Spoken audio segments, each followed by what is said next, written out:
अस्सलाम वालेकुम। मैं जदीद एग्री फार्मिंग की तरफ से आपकी खिदमत में हाज़िर हूँ।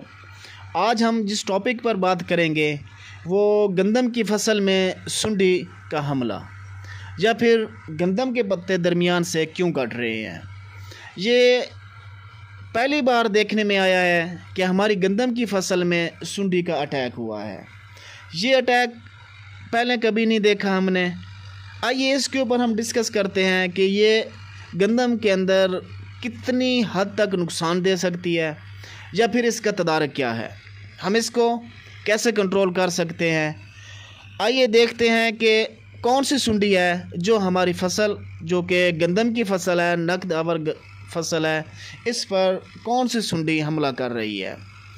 ये जो सुंडी है जिसका मैं ज़िक्र कर रहा हूँ, ये अक्सर शाम के वक्त हमारी फसल पर असरअंदाज होती है। शाम के वक्त ये हमारी फसल पर हमला करती है। ये ज़मीन के अंदर मौजूद होती है। जैसे ही शाम होती है तो ये शाम के वक्त बाहर निकलकर हमारे गंदम के पौधों पर हमला कर देती है। वहाँ से अपनी खुराक लेती है, जो उसकी ज़रूरत के मुताबिक हो वो खुराक लेकर फिर दोबारा मिट्टी में चली जाती है। ये शाम के वक्त होती है। इसका नाम है कटवर्म।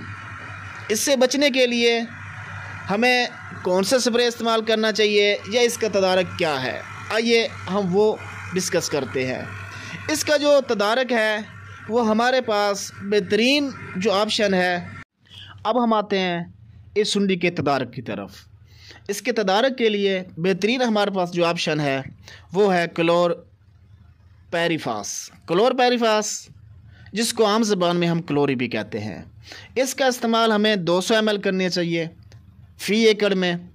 इसी तरह अगर हम 5 टैंकी लगा रहे हैं तो 40 ml इस्तेमाल करेंगे फ़ी टैंकी, और अगर हम इस्तेमाल कर रहे हैं 4 टैंकियाँ तो उसके लिए हमें फ़ी टैंकी में कम अज़ कम 50 ml इस्तेमाल करनी चाहिए। इसके लिए हमें पानी भी साफ़ सुथरा होना चाहिए।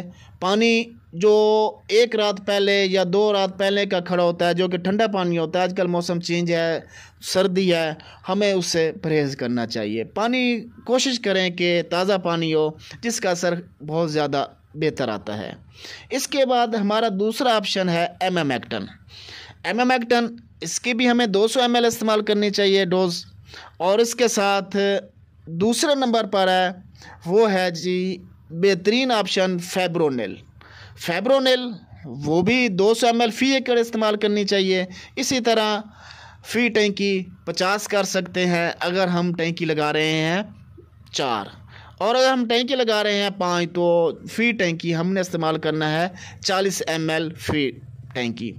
तो बाकी आप लोग बेहतर मैनेजमेंट कर सकते हैं। अपनी फसल को हर रोज़ विज़िट किया करें, आया हमारी फसल में क्या कोई सुंडी है या कोई और मसाइल है, किस तरह नोशनुमा पा रही है। तो हमें चाहिए कि हर रोज़ अपनी फ़ील्ड में विज़िट करें ताकि हमें पता चले कि हमारी फ़ील्ड किस तरह चल रही है। शुक्रिया। आखिर में आप लोगों से रिक्वेस्ट है कि मेरे चैनल जदीद एग्री फार्मिंग को ज़रूर सब्सक्राइब करें। शुक्रिया।